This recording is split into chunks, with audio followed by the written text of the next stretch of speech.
Alright guys, I haven't made it to Anthony, Brandi, or John yet, but I got a nice little 40 something tone right here, so I was just gonna be another head stamp, but I got something cool. This is why you dig. This is why you dig those head stamp numbers.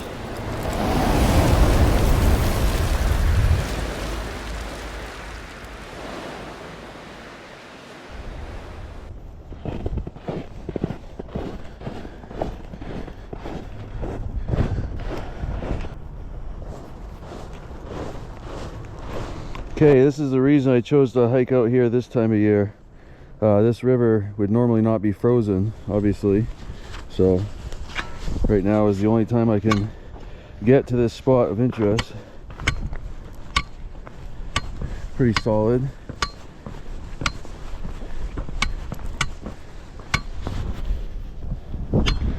Alright guys, I made it to my destination. So you can see that rock wall goes all the way up there, all the way down there.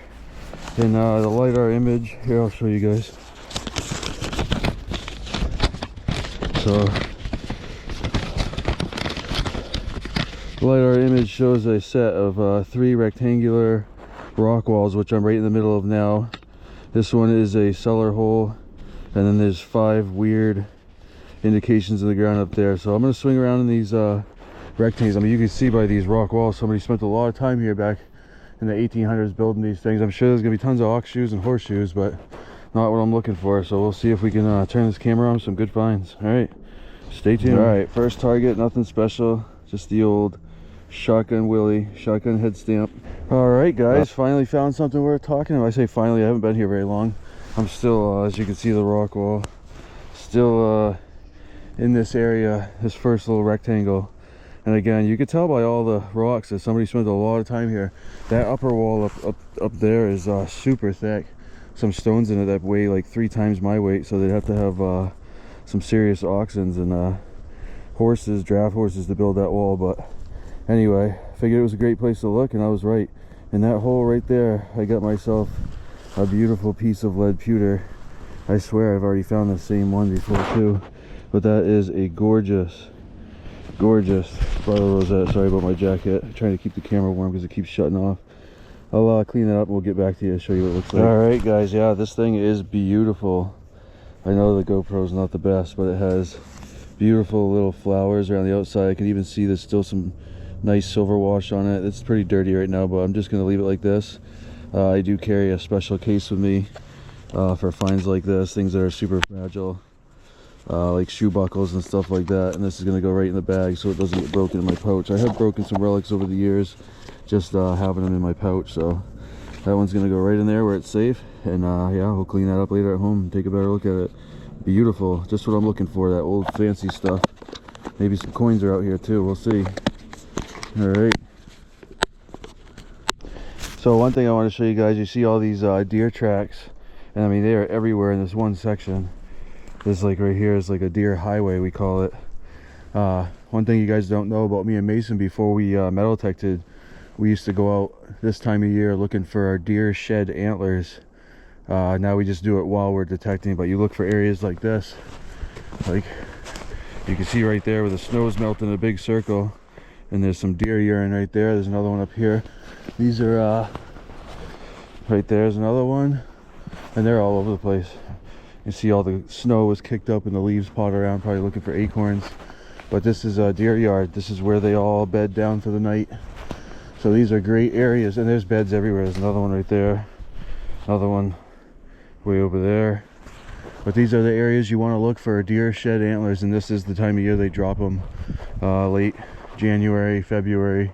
Some of them hold on till March. But yeah, I'll walk around here, I'll swing my detector through here and look for deer antlers at the same time. See if we find any. We have not found any metal detecting, but we have found some in the past. All right guys, check this out. So I know I'm supposed to be metal detecting, but we'll give you a little National Geographic stuff too. So that is deer urine, but it's got blood in it. So that's that deer is what they call it in estrus. She's still in heat, so that deer can still be mated with and have some babies this late in the season, which is not typical. But that's what you look for during hunting season. The bucks will be looking for that stuff. So pretty interesting area. There is a lot of deer activity here. Maybe I'll find some relics too. Maybe I'll find a deer shed antler, who knows. Yeah, look at all those deer beds. 1, 2, 3, 4, 5, 6, 7. I mean, they're everywhere. There's deer bed. There must have been 40 deer sleeping up in here last night. All right, what a screaming high tone. It was like a 79, and that's why an old brass D buckle. I do like finding these, even though we find so many. I got a giant mason jar filled with these things. I usually break the iron tongue off so they don't keep rusting. I just put the brass D buckle in there, but I'll take that. Boy, was that a loud tone. I got excited. Still have not found an old coin with this manticore yet. Found plenty of them with the Equinox, and Mason just recently found a Drake bust half cent with his legend, but I have not run the manticore over a coin yet. And that hole to China right there, no idea what that is. Looks like it has threads on the side. It is copper or brass. I don't know. I'm just gonna throw it in my bag. I'll look at it again later. I want to keep moving, keep finding stuff. It's old though, and it was super deep. So, and the D buckle was right behind me, so I'm gonna swing this area quite a bit. Could be some more stuff. Whew. And it wouldn't be a day detecting without an oxen shoe. Another oxen shoe. All right. Well, there was a long good tone, but it's gonna be. I'm not gonna dig the whole thing out. There's another arrow here from archery hunting. But one thing I wanted to show you guys, I don't think you can see that down that hole, but I accidentally just woke this frog up from hibernation. So I'm gonna put him back in the hole, cover him up. I'm gonna leave that arrow in there. Normally I would dig the whole arrow out and get it out of here, but I definitely disturbed this poor little frog. So we're gonna put him back in there. And we'll flip him over. And we're gonna cover him back up without squishing him, and hopefully he will go back to sleep for the winter. Sorry, buddy. Okay, guys, I first came up on that, but I could already tell that wasn't the shape that I had on my LiDAR image. Let me see here. But check this out.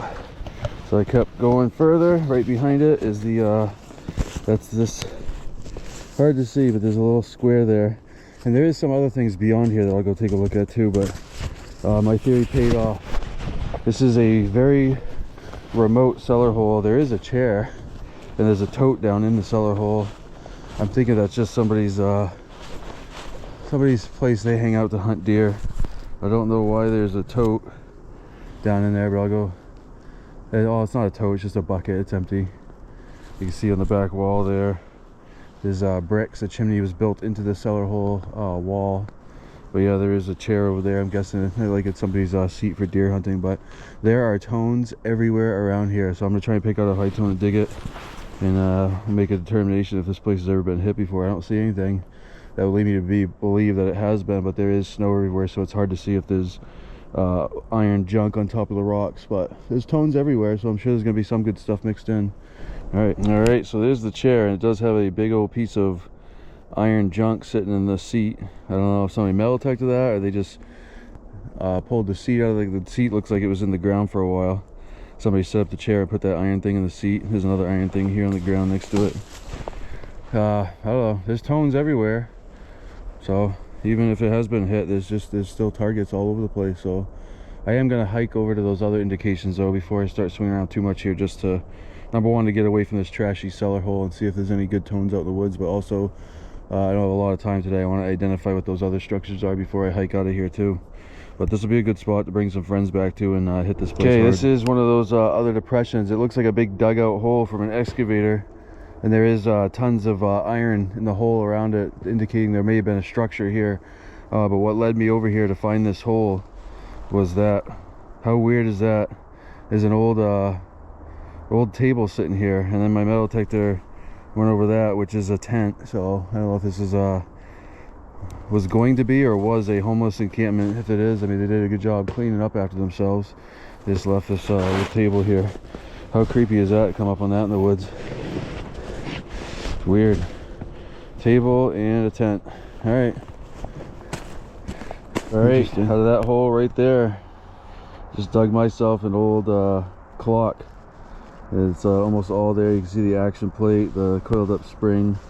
I'm sure there's a bunch of gears in there, but an old alarm clock. Interesting. Usually always find those pieces there, not much, and then the gears scattered all over the place. Oh yeah, there's a gear right there. But interesting. All right, I'll search around here for a little bit. And that hole there, got myself another D buckle. All right, had a nice screaming high tone in that hole right there, and it is some sort of container. It sounds like there's water in it, but it's an iron container, nothing special. So I guess I don't hear anything rattling around except for water, but might as well chop it open and see what's in it. Sure, it's nothing. Sure, it's just nasty water.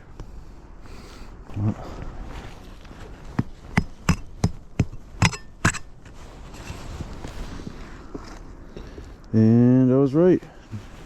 Nasty water. The potato doesn't look that old, but oh well, it was worth a shot. All right, got ourselves an oil lamp regulator. So that one doesn't look like it has any text on it. Oh, maybe it does. We'll give it a brush at home and see. There it goes. All right, it's a piece of brass anyway, and it's a sign of old life. But there's a lot of old stuff out here. Just got to try and find a nice high tone to run my metal detector over. And we had to dig one of these. Got myself some spoonage. Old copper spoon or something. It was ringing up super high. I was hoping it was something better, but we got to find a spoon. It's like the rule. Well, it's time for the long walk home, or back to the car anyway. I didn't have a lot of time today, but it was more of a scouting mission. But I think there's a lot of potential at that spot.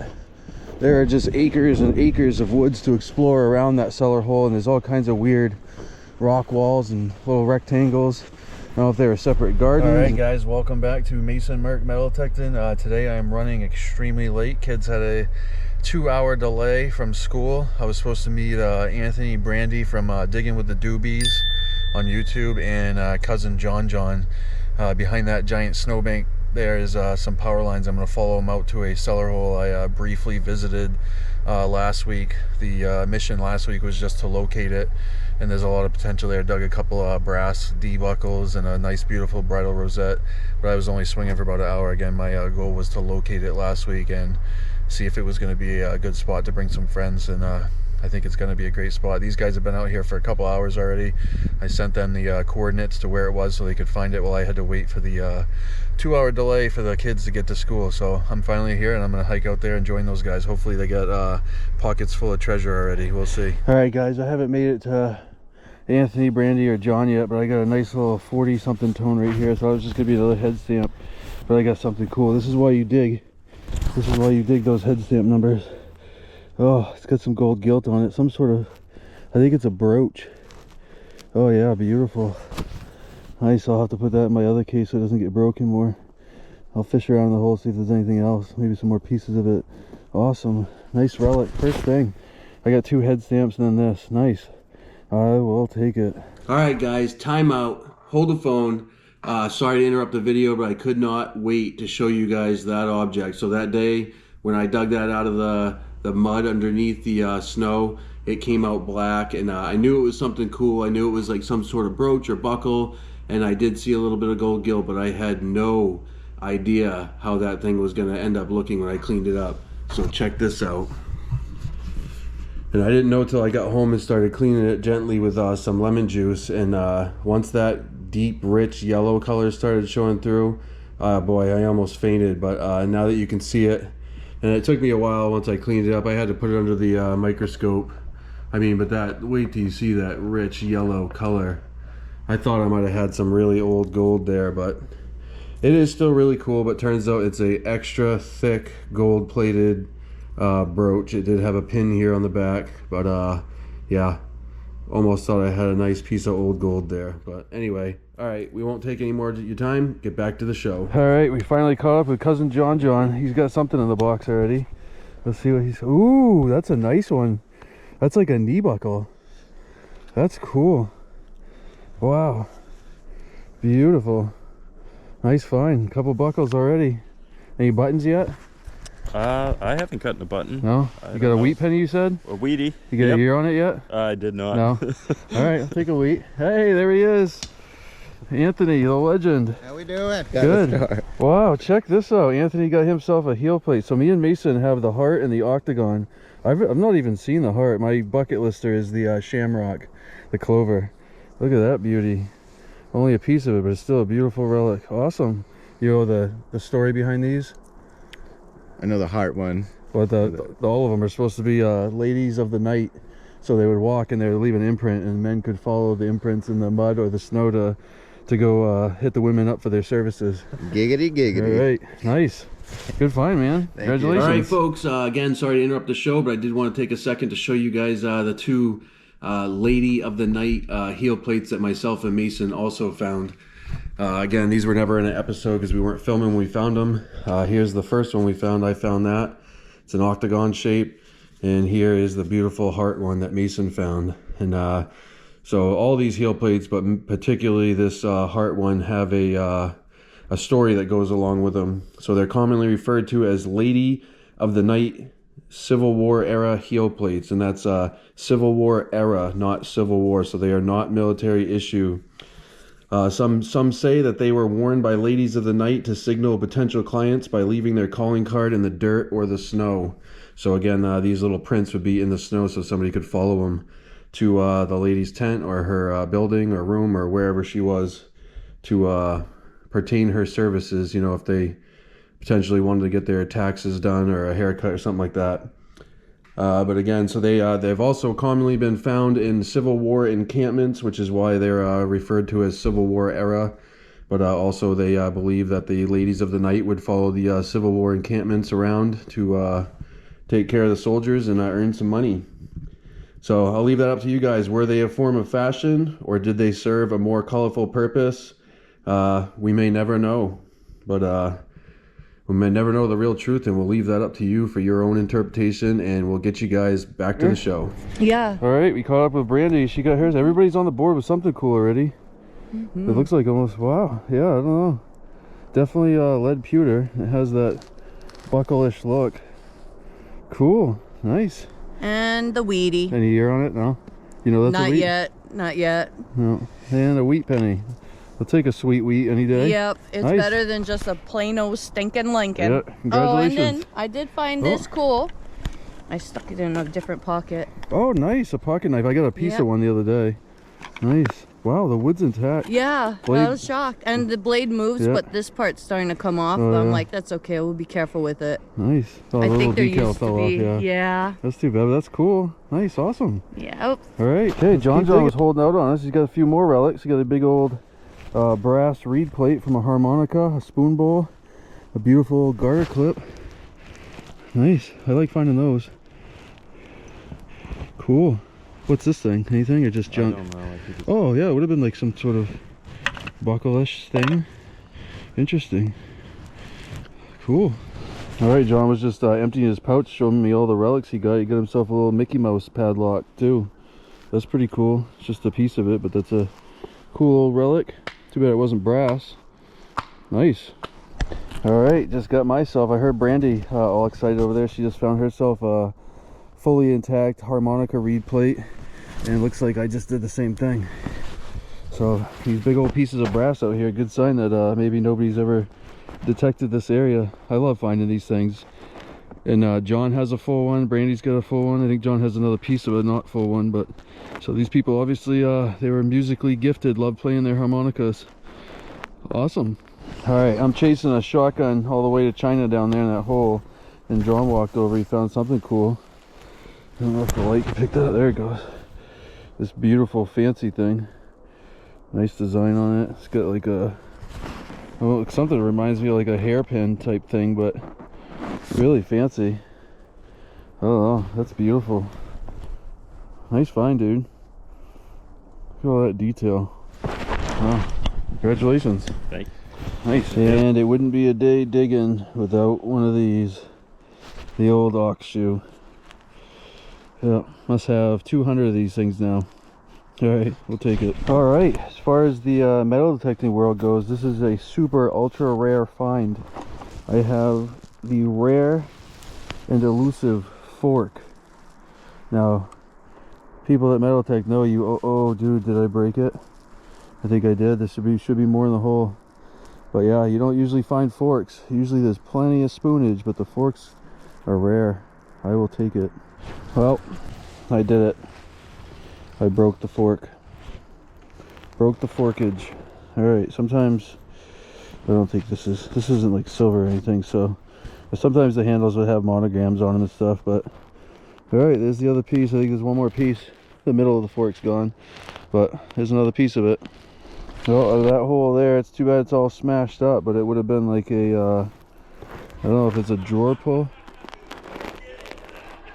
Oh, they're laughing over there. I don't know if they got something good or, but they, I don't know. Is that like a door? Not a doorknob, but like a drawer pull? Who knows? Some type of brass object. Interesting. Yeah, if you guys know, throw it up in the comments. Let me know, because I would love to know what that is. Myself, Mason, we dig all kinds of stuff that we are clueless about, and some of you viewers have been kind enough to shed some light on some of these objects, and we really appreciate it when you guys tell us what the stuff is. So what do you guys think that is? Let me know. Interesting. All right, we're back with John. He got something cool. Oh yeah, suspender clip. Nice. That's beautiful. Sometimes they would have, I think you'd see it if it had it, but they would have the patent date stamped right in there. There's so many different variations of these. Our friend George Beauvais from Massachusetts, he wrote the book on suspender clips. Nice. So you usually typically find every suspender clip in his book. He's doing a revision right now, so he's adding any buckles he doesn't have. Might be worth sending him a picture of that one. Cool. That's a suspender clip. Nice, dude. We have about 50 of those, and none of them are the same. Yeah. We've never dug one the same. It's my first one. Nice, congratulations. Thanks. Oh, this is an interesting little find. Looks like a midi horseshoe, but I think it's actually like a hook. Must have been some type of haul hook or something, like, I don't know. Boy, is that heavy. Coming back through an area I already swung. I left a bunch of low tones, and John let me ring his suspender clip on my Manticore to see what the number was. It was a 15, so I'm still getting used to this thing, and I left a ton of low tones over in this area, so I'm gonna come back and dig a few, because if they're suspender clips, I sure would love to have those in our collection, but not what I'm looking for. All right, interesting though. All right, just got myself an old iron tool, old splitting wedge. You see where somebody beat the snot out of the back of it. Pretty cool. These are nice because you can just put them on a wire wheel and clean them up, make them look cool. Nice little display pieces. Old tool that somebody needed that to survive back in the day, splitting wood and all kinds of stuff. Splitting wedge, cool. I'll take that. All right, folks, I hope you guys enjoyed that episode. We appreciate all that love and support. Thanks for watching. As you can see in that video, there was about 8 inches of snow on the ground around that cellar hole and in those acres and acres of woods. It was getting a little hard to swing through that stuff. Since that has aired, we got another storm that dumped another 8 inches on us. While I'm filming this, it is currently snowing outside. We are getting another few inches. It's going to snow on Saturday and Sunday. Unfortunately, with all that being said, I think digging in the woods of New Hampshire and fields is over for me and Mason and my friends here in New Hampshire. So I don't know what that means for the future of the channel moving forward through the rest of winter. We're probably going to have to start hitting some beaches and some rivers, some saltwater rivers, stuff like that. But yeah, so anyway, again, thanks for watching. We're going to get some channel member shout outs this week. We got Cynthia Swearingen, Jen Yu, and Johnny's Corner. 3 more awesome YouTube channels. Make sure you guys go check them out. All the links are in the description, and we will see you guys at the next adventure.